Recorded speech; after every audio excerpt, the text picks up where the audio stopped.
I want to start off this video by saying thank you to everyone who liked, commented, and subscribed during my last Scrabble TBR game.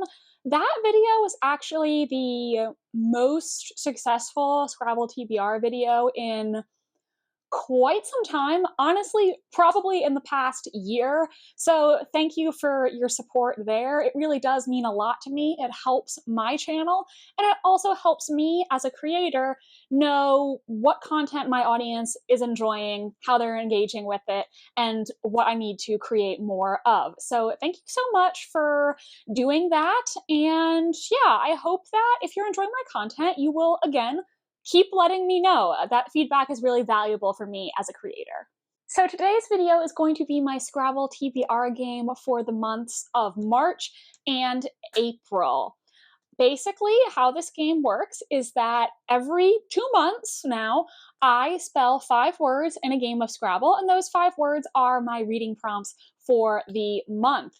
Let's talk a little bit about how I did on my last TBR and what books I need to read in the next 2 months. So last month, I read all of the books on my TBR except for one that I DNF'd, but I still count DNFs in my game because I don't want to force myself to read books that aren't really for me just to get the points.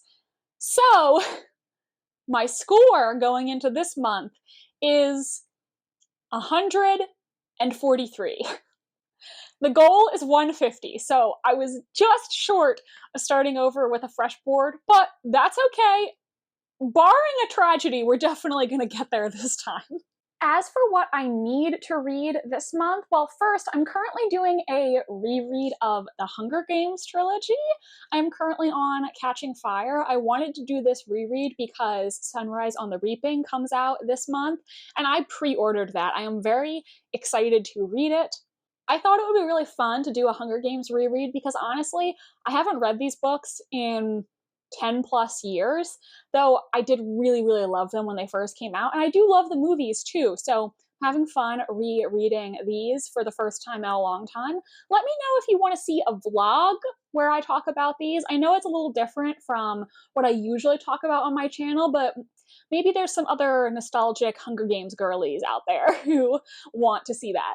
And I also have an arc on NetGalley that I need to read in the next 2 months. That is Murder at Gull's Nest by Jess Kidd. Thank you so much to the publisher, Atria Books, for giving me my advanced copy via NetGalley in exchange for an honest review. This book is coming out on April 8th.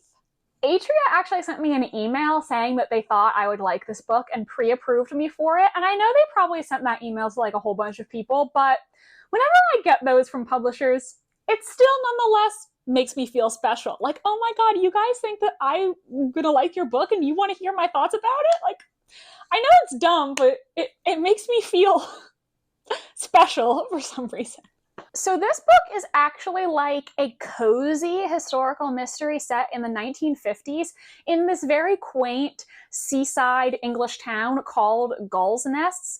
And the description on Goodreads is not that long, so I don't know a whole lot about this book, but I believe the main sleuth in this, she's actually like a nun or a nun in training, and one of the other novices has disappeared, so she goes out to investigate and ends up getting caught up in this string of strange murders happening in Gull's Nest. So I don't know if that was a very good plot summary.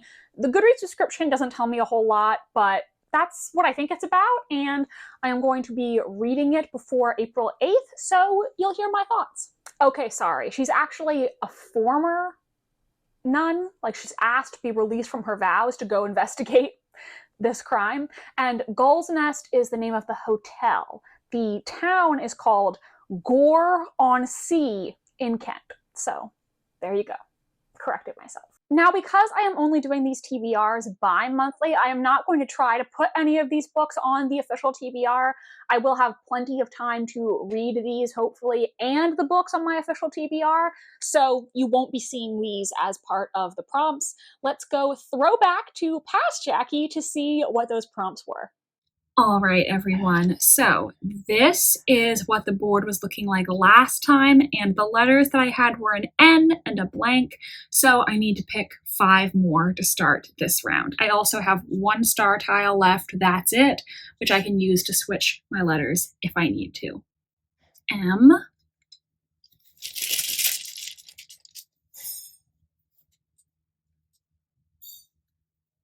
F,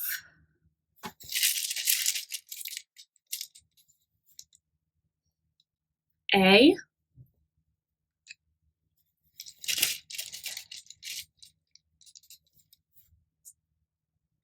U, and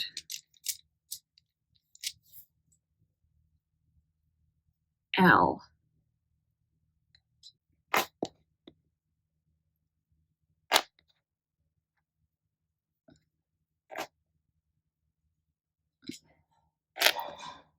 Qualm, a book that I have qualms about reading. So this is a double word score, so it's going to be 10, 11, 12, 13, 16 times 2 is 32? Wait. Shoot. I think when I was setting up the board, I forgot to pick these back up. I just shifted in my seat and felt them. Whoops. Well, I'm not deleting this footage and doing it over, so it was a mistake. I have to dump out the entire bag to set up for the game, obviously, because I need to reconstruct what the board looked like at the end of the month before.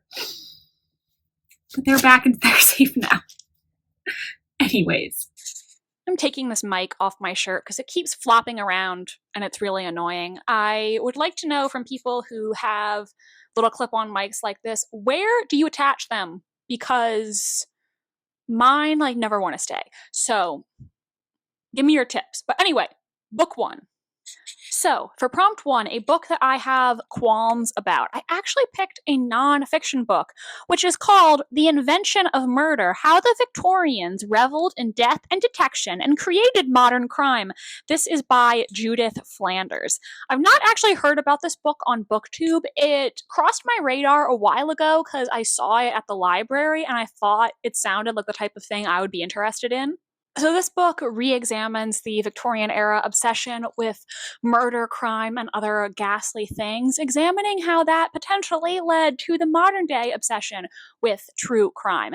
Sounds like something that would interest me because I love history, I love England, I love murder. Not in real life, but in books, and it sounds like a topic that would be really interesting to me.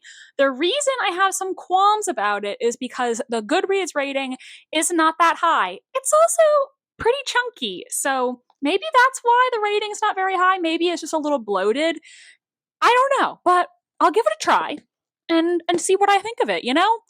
If I really hate it, I'll just DNF it. It's fine. We're just gonna give it a try because it does sound cool. E?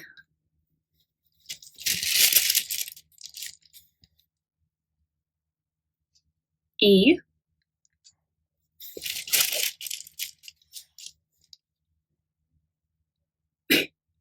E? That's funny.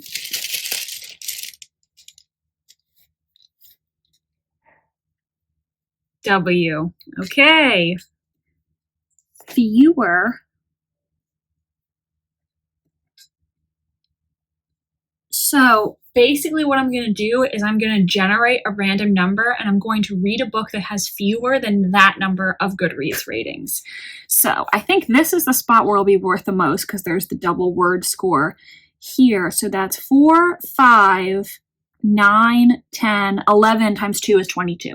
Next, a book with fewer than a certain number of Goodreads ratings. So I used a random number generator to determine what the number would be, and what I ended up getting was 31,554. Very specific. And I actually had a lot of books to choose from. There was a very long list of things that I could have picked. And what I ultimately decided on was The Hollow of Fear by Sherry Thomas. This is the next book I have to read in the Lady Sherlock series. This is a Victorian set historical mystery series that follows Charlotte Holmes, who uses the alias Sherlock Holmes to solve crimes in her patriarchal society. One of my goals this year is to stay on top of my series TBR, so I will be happy to read the next in this series.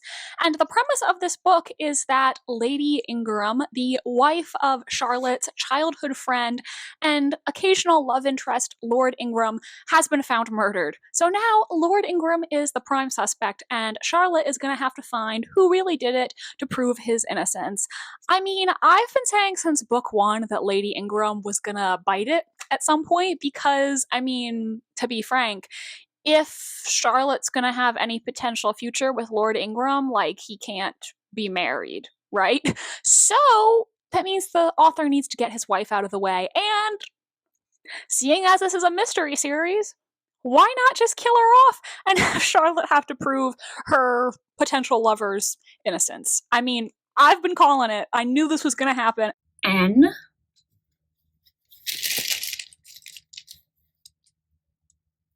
D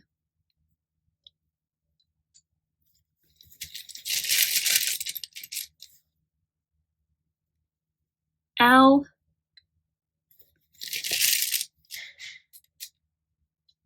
I. For this, I'm going to spell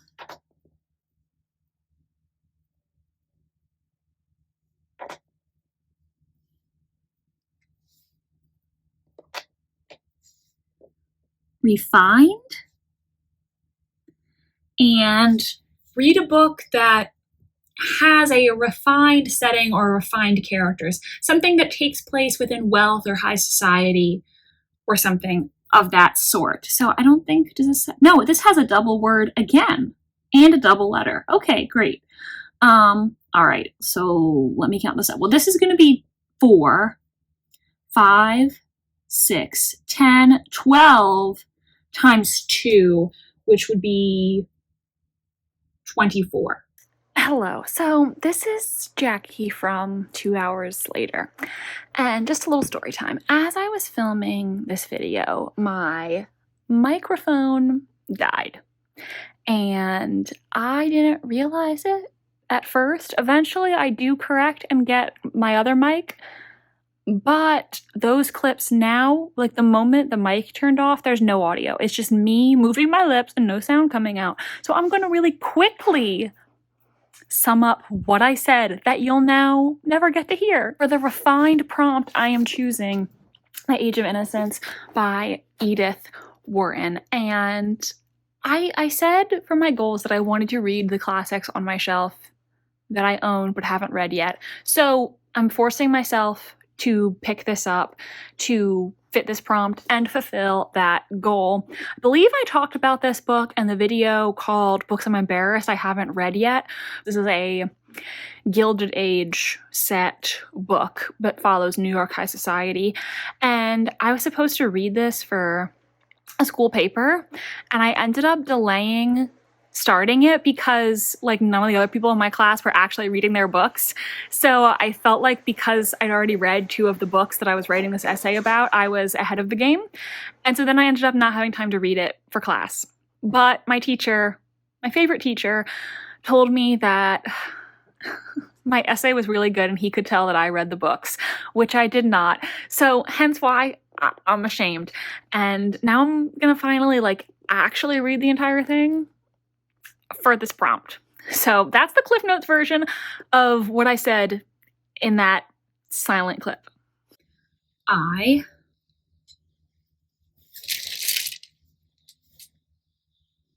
V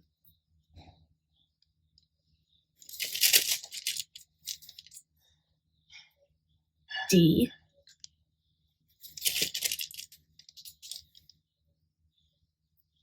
I, and so it's one, I need one more, yeah. E.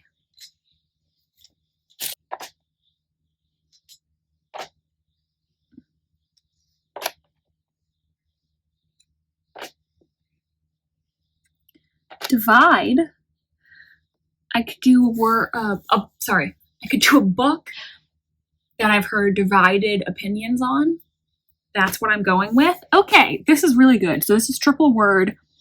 So it's 3, 7, 8, 9, 10, 11 times 3 is 33. That's really good. And now, again, to quickly summarize what I said in that clip with no audio, for this prompt, Divided Opinions, I chose Every Time I Go on Vacation, Someone Dies by Catherine Mack.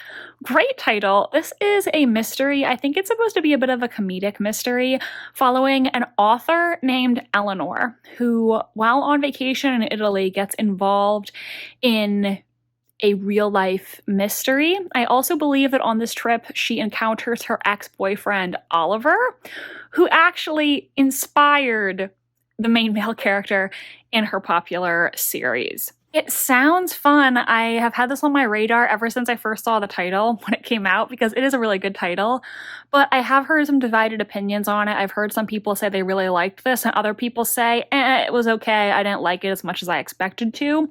So I'm gonna check it out for this prompt, and I think it will be a good book to read this time of year as we're getting into spring, have those nice vacation vibes.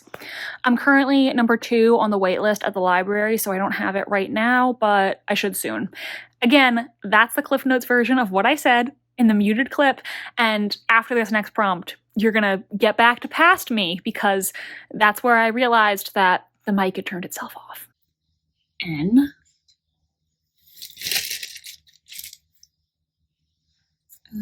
K.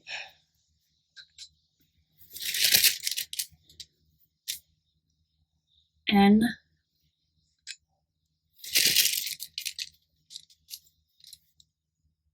J.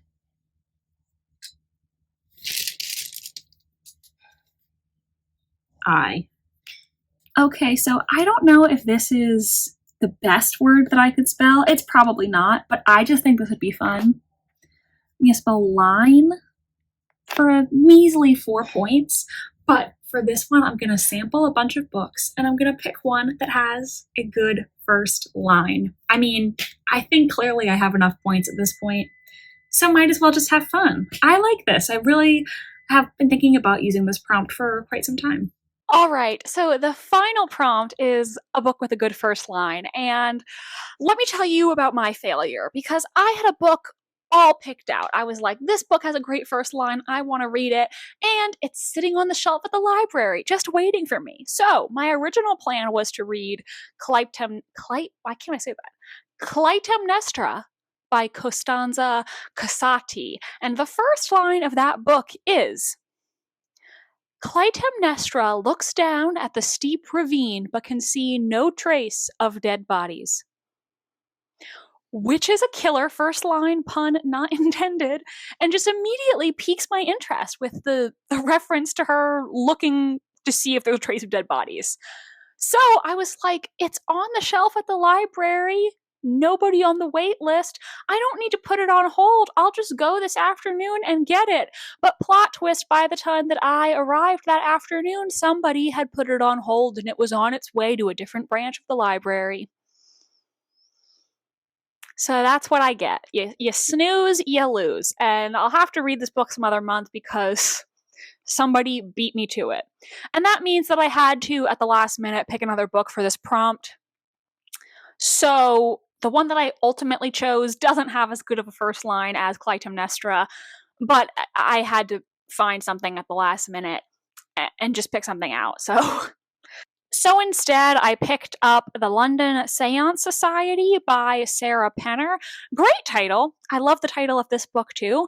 And the first line for this is, at an abandoned chateau on the wooded outskirts of Paris, a dark seance was about to take place. Which I don't like as much as Clytemnestra, but I was making do with what I had, and I do really want to read this. I've wanted to read it for quite a while. It also has a page at the front of the book that details the 7 stages of a seance. That's kind of cool. That's intriguing. So this book takes place in the 1800s, and it starts in Paris, where there is this acclaimed spiritualist named Vaudelin de Hilaire. I don't know idea if I'm saying that name right. I've never heard the name Vaudelin before. I don't know. So maybe I'm saying it totally wrong. My apologies. But she is a very famous spiritualist, and a young woman named Lena ends up coming to meet with her because she wants to find answers about her sister's death. So when Vaudeline ends up being summoned to London to use her ability to speak to the dead, or supposed ability, perhaps I should say, because I don't know if she actually can talk to the dead or not, she's asked to come to London to help solve a murder case, and so Lena accompanies her. Two women end up working with the men of the London Seance Society to see if they can solve the crime, but they realize soon that they may be embroiled in a dangerous situation themselves. I have wanted to read this book for quite some time because I did enjoy The Lost Apothecary by Sarah Penner, so I have wanted to try another one of her books. So even though it's not what I originally intended, I am happy to have this on the TBR. But that is it for this Scrabble TBR game. I had fun. I hope you all had fun watching. So everyone, those are the books that I plan to read in the months of March and April 2025. I hope you enjoyed this video. If you did, please do give it a big thumbs up and hit that subscribe button down below. It really does help me and my channel and lets me know that you want to see more videos like this one. If you've read any of the books that I put on this TBR, do let me know in the comment section what you thought of them. Also, what are you planning to read this month? I would really like to hear from you.